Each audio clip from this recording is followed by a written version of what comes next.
नेपाल का एक छोटा सा परिवार बेंगलुरु में दो पैसे कमाने के लिए आता है। कुछ उम्मीदें लेके आता है, कुछ सपने लेकर आता है। क्योंकि जो नेपाल में जो फैमिली रह रही थी, नेपाल में उनकी आर्थिक स्थिति ठीक नहीं थी और उस घर में बच्चे पढ़ नहीं पा रहे थे, पेट भर के खाना नहीं खा पा रहे थे क्योंकि उनकी आर्थिक स्थिति कमजोर थी। इस वजह से तभी उनके परिवार वाले बैठ कर डिसाइड करते कि क्यों ना उन्हें बाहर जाकर कमाना चाहिए। इसके बाद वो लोग आपस में सलाह मशवरा करने के बाद वो अपने घर को छोड़कर बेंगलुरु में कुछ कमाने आते हैं। अब साथ में दो बेटियां थीं और उनके माता पिता थे। दोस्तों, उस टाइम बेटियां सिर्फ 5 साल की थी। धीरे धीरे जैसे समय बीतता रहा, लड़कियां जवान होती रहीं और इसके बाद उन बेटियों के साथ इतनी दर्दनाक वारदात हुई कि आप लोग सोचने पर मजबूर हो जाओगे कि क्या हमारे समाज में अभी भी लोग इस तरीके के हैं और अभी भी इस तरीके की घटनाएं हो रही हैं। जी हाँ दोस्तों, कहानी बहुत ही दिल को छू जाने वाली है, आत्मा को झकझोर कर रख देगी अगर आप इस कहानी को पूरा सुनोगे। जी हाँ दोस्तों, अगर कहानी को पूरा सुनना है तो उससे पहले अगर आप हमारे चैनल पर नए हैं तो प्लीज चैनल को सब्सक्राइब कर दीजिए, बेल आइकन को प्रेस करके एक वीडियो को लाइक जरूर कर दीजिए। अब समय को जाया ना करते हुए बढ़ते हैं वीडियो में आगे और बताते हैं विस्तार से। दोस्तों, नेपाल का एक छोटा सा परिवार था जो बेंगलुरु में आकर शिफ्ट हुआ था। बेंगलुरु में आने के बाद माता पिता दोनों बाहर जॉब करने लगते हैं और 5 साल की जो दो बेटियां थीं वो स्कूल जाने लगती हैं। दोस्तों, कुछ टाइम तक बेटियां स्कूल जाती हैं और इसके बाद जैसे ही वो जवान होती हैं, जब लड़कियां जवान हो जाती हैं तो माता पिता को टेंशन होने लगती है। इसके बाद माता पिता दोनों ही मिलकर उन जुड़वा बेटी में से एक बेटी की शादी करने के लिए सोचते हैं और तभी वो माता पिता दोनों मिलकर लड़के की तलाश करने लगते हैं। इसके बाद उन्हें बहुत ही जल्द एक अच्छा सा लड़का मिल जाता है और वो उस लड़के के साथ अपनी बेटी का रिश्ता पक्का कर देते हैं। जब बेटी का रिश्ता पक्का करते हैं तो शादी कुछ समय के बाद शादी भी हो जाती है और शादी करने के बाद वो लोग अच्छे से अपने एक छोटे से घर में रहने लगते हैं। दोस्तों, वो लड़का भी बेंगलुरु में ही रह रहा था और जो परिवार, नेपाल का जो परिवार था, उसने अपनी बेटी की शादी बेंगलुरु में ही करी थी। अब वो परिवार दोनों वहां पर थोड़ी दूर पर बेटी भी रहती थी और थोड़ी दूर पर माँ बाप भी रहते थे। अब बेटी का जब भी मन हुआ करता था तो वो अपने माँ बाप से मिलने चली जाया करती थी। अब जब महालक्ष्मी, जिसकी शादी हुई थी, उसका नाम महालक्ष्मी था। अब महालक्ष्मी जब फ्री टाइम होता था, जब खाली होती थी, तो उसे लगता था कि उसे भी कमाना चाहिए। दोस्तों, इसके बाद जो महालक्ष्मी होती है वो एक मॉल में जॉब पकड़ लेती है और धीरे धीरे वो जॉब करने लगती है। अब समय ऐसे ही बीत रहा था, तभी महालक्ष्मी की मुलाकात एक ऐसे व्यक्ति से होती है जो लोगों के बाल काटा करता था। उसकी मुलाकात उस व्यक्ति से होती है और उनमें दोनों में धीरे धीरे मुलाकात होती है और उन दोनों में दोस्ती हो जाती है। दोस्ती के बाद दोनों में प्यार हो जाता है। इसके बाद प्यार जैसे जैसे होता है वैसे ही महालक्ष्मी की लड़ाई झगड़ा उसके पति से होना स्टार्ट हो जाता, क्योंकि महालक्ष्मी को उसके पति की बातें अच्छी नहीं लगती थी, उसकी आदतें अच्छी नहीं लगी थी, क्योंकि महालक्ष्मी को अब जो व्यक्ति मिला था नया, उससे अब ज़्यादा लगाव होने लगा था। दोस्तों, इसके बाद पति, महालक्ष्मी और उसके पति में आपस में झगड़ा होता है। लड़ाई झगड़ा बहुत ज़्यादा होने की वजह से दोनों अलग अलग रहने लगते हैं। अब पति अलग रूम लेकर रह रहा था और जो लक्ष्मी थी वो एक थोड़ी दूर पर एक 3 मंजिल फ्लैट में वो एक रूम देखती है और रूम देखने के बाद वो उसी रूम में रहने लगती है। महालक्ष्मी पहले से जॉब कर रही थी, हस्बैंड को भी पता था कि महालक्ष्मी कहाँ जॉब कर रही है, लेकिन धीरे धीरे कुछ दूरियां इस तरीके से बढ़ी कि अब दोनों की मुलाकात होना भी बंद हो गई थी। इसके बाद कुछ टाइम के बाद जब महालक्ष्मी उसी में मॉल में जॉब कर रही थी तो एक व्यक्ति था जिससे उससे मुलाकात होती थी, वो उसको उसके रूम तक छोड़ने आता था और फिर उसे उसके रूम से उसके मॉल तक छोड़ने जाता था। दोस्तों, ये आना जाना जब दोनों का लगा रहता था तो बाकी पास पड़ोस के लोग भी लोग जानते थे। उसका हस्बैंड, जो महालक्ष्मी का हस्बैंड था, उसे भी भनक लग जाती है कि महालक्ष्मी का अब एक बॉयफ्रेंड बन चुका है। दोस्तों, धीरे धीरे ऐसे उन लोगों का मिलना मिलाना चलता रहा। फिर एक दिन वो आता है जब महालक्ष्मी के शरीर के टुकड़े मिलते हैं।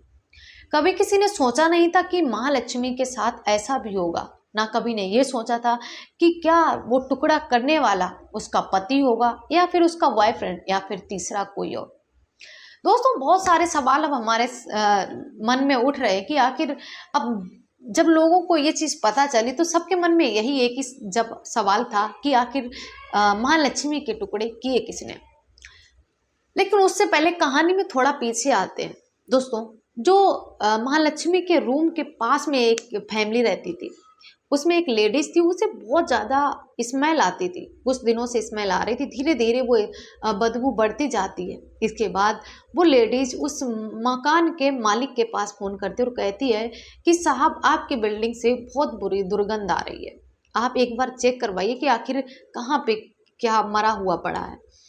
दोस्तों इसके बाद मालिक आता है और जब देखता है तो उसके जो महालक्ष्मी रूम में रह रही थी उसके रूम के गेट पर कीड़े रेंग रहे थे।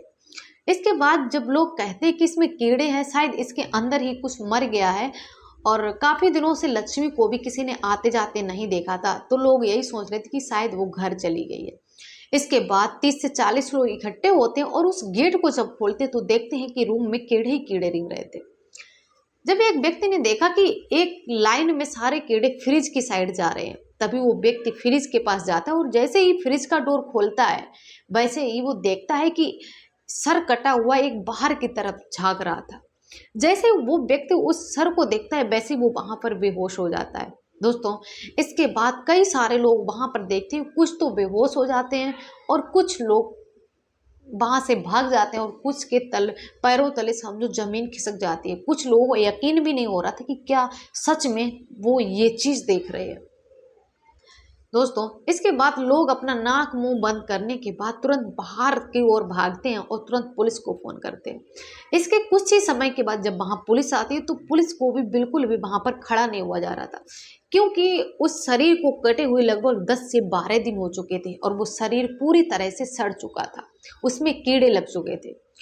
इसके बाद फॉरेंसिक टीम आती है और उस शरीर के टुकड़ों को अपने कब्जे में लेती है और उसे पोस्टमार्टम करने के लिए भेजती है। दोस्तों उसी दिन उस शरीर का पोस्टमार्टम होता है और उसी दिन रिपोर्ट आती है। रिपोर्ट में साफ साफ लिखा हुआ था कि उस शरीर के 59 टुकड़े से ज्यादा भी किए गए हैं। उस शरीर के 59 टुकड़े से भी ज्यादा उस शरीर के टुकड़े हुए हैं। जी हाँ दोस्तों, ये जो घटना थी वो श्रद्धा मर्डर केस से भी कई गुना बड़ी निकली। श्रद्धा के तो सिर्फ 35 ही टुकड़े हुए थे, लेकिन उस लड़की के 60 टुकड़े किए गए थे। दोस्तों इसके बाद अब पुलिस पूरी छानबीन में लग जाती है और बहुत जल्दी वो कामयाबी भी हासिल कर लेती है। इसके बाद उसके पति से पूछताछ की जाती है। लोगों का शक उसके पति पे जाता है। जब लड़की की मां से पूछताछ की जाती है तो वो उनके पति का एड्रेस देती है, क्योंकि घर वालों को शक था कि उसका मर्डर उसके पति ने किया है। लेकिन पति से कई सारी पूछताछ करने के बाद भी पति का उसमें एक भी पॉइंट नहीं मिलता है कि वो मर्डर उसने किया है। लेकिन जब भी पति बताता है कि महालक्ष्मी का एक बॉयफ्रेंड है, उसी ने शायद महालक्ष्मी का मर्डर किया होगा। दोस्तों इसके बाद पुलिस पूछताछ करते हुए उस नाई की दुकान पे पहुंचती है और उस जब व्यक्ति से पूछताछ करती है तो वो व्यक्ति भी वहां से उनकी बातों से साफ निकल जाता है, क्योंकि व्यक्ति उसकी तो बात ही नहीं हो रही थी। जब उससे छानबीन करती है तो उससे भी कुछ भी हासिल नहीं होता है। तभी जब पुलिस बहुत ज़्यादा छानबीन करती है तभी कहीं से पता चलता है कि जो रंजन नाम का व्यक्ति था, मर्डर तो उसने किया है। दोस्तों वो व्यक्ति मुंबई का रहने वाला था, लेकिन वो बेंगलुरु में रहकर एक कपड़े की दुकान किए हुए था। महालक्ष्मी की मुलाकात उससे हुई थी और वो उसके घर पर आया था। दोस्तों अब वहां पर जो सीसीटीवी कैमरे भी पुलिस चेक करती है, लेकिन उसमें जब देखता है तो ये पता चलता है कि 2 लोग स्कूटी पे सवार हो गया है, लेकिन उनका फेस नहीं दिख रहा था। वो लोग उस रूम के अंदर गए और 2 लोगों ने महालक्ष्मी के शरीर को काटा। ये बात तो पुलिस को क्लियर हो गया था, लेकिन अब वो 2 लोग कौन थे, उसमें ना तो महालक्ष्मी का बॉयफ्रेंड था और ना ही उसका हस्बैंड था। अब आखिर इस खून को करने वाला तीसरा कौन आ गया।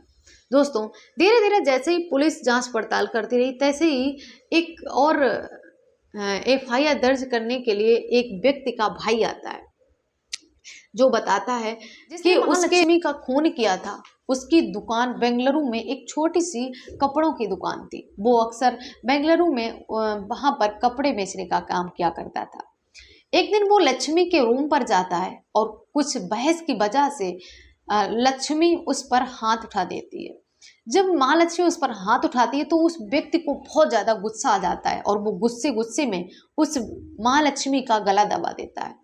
गला दबा देता है। इसके बाद जब वो मर जाते हैं फिर भी उस व्यक्ति की गुस्सा शांत नहीं होती, तो वो उसके शरीर के कई सारे टुकड़े करता है और टुकड़े करने के बाद वो उन टुकड़ों को फ्रिज में रखता है। इसके बाद रूम साफ करता है। रूम साफ करने के बाद वो वहाँ से चला जाता है। अब वो व्यक्ति जब रूम साफ करके वहाँ से निकलता है तो वो बेंगलुरु में नहीं, सीधा मुंबई अपने घर जाता है और अपने घर वालों को पूरी कहानी बताता है, अपने भाई को पूरी स्टोरी बताता है। दोस्तों, अब वो व्यक्ति बहुत ज़्यादा डर चुका था। उसे उसकी गलती का बहुत ज़्यादा एहसास हो रहा था, बहुत ज़्यादा पछतावा हो रहा था कि आखिर उसने गुस्से में कर तो दिया लेकिन ये उसने गलत किया है। इसके बाद वो एक दिन तो रहता है और फिर रात में अपना लैपटॉप, अपनी बाइक लेकर वो घर से चला जाता है। अब 2-3 दिन हो चुके थे, वो व्यक्ति नहीं आता है। तभी वो उसे एक सुसाइड नोट मिलता है जिसमें साफ साफ लिखा हुआ था कि उसने माँ लक्ष्मी का खून किया है और उसे इस चीज़ का बहुत ज़्यादा अफसोस था। वो डर की वजह से उसने एक कब्रिस्तान में जाकर अपना खुद को सुसाइड कर लिया। और इसके बाद जब उसकी लाश को कब्रिस्तान में मिली तो बहुत ज़्यादा कोहराम मच गया। अब पुलिस ने जब उसकी छानबीन की तो पता चला कि जब उसने एक सुसाइड नोट जो लिखा था वो पुलिस के हाथ लगता है। पुलिस ने बहुत ही कम समय में केस को सॉल्व कर दिया। ना तो उसमें खूनी उसका हस्बैंड निकला, ना ही खूनी उसका बॉयफ्रेंड निकला, लेकिन ये तीसरा व्यक्ति था जो जिसने माँ लक्ष्मी के 60 टुकड़े किए थे। जी हाँ दोस्तों, अब आखिर कानून सजा देता भी तो किसको देता? जिसने ये अपराध किया था। जब उसने ही खुद को खत्म कर लिया, इसके बाद सारा केस सॉल्व हो जाता है और पुलिस ने इस सबसे कम समय में इस केस को बहुत ही अच्छे से सॉल्व किया। जी हाँ दोस्तों, आपकी क्या राय है इस वीडियो में कमेंट बॉक्स में जरूर बताना। और वीडियो अच्छा लगा हो तो वीडियो को like, comment, share and channel को सब्सक्राइब जरूर कर देना। इसी के साथ विदा लेते हैं, मिलते हैं नेक्स्ट वीडियो में। तब तक के लिए धन्यवाद।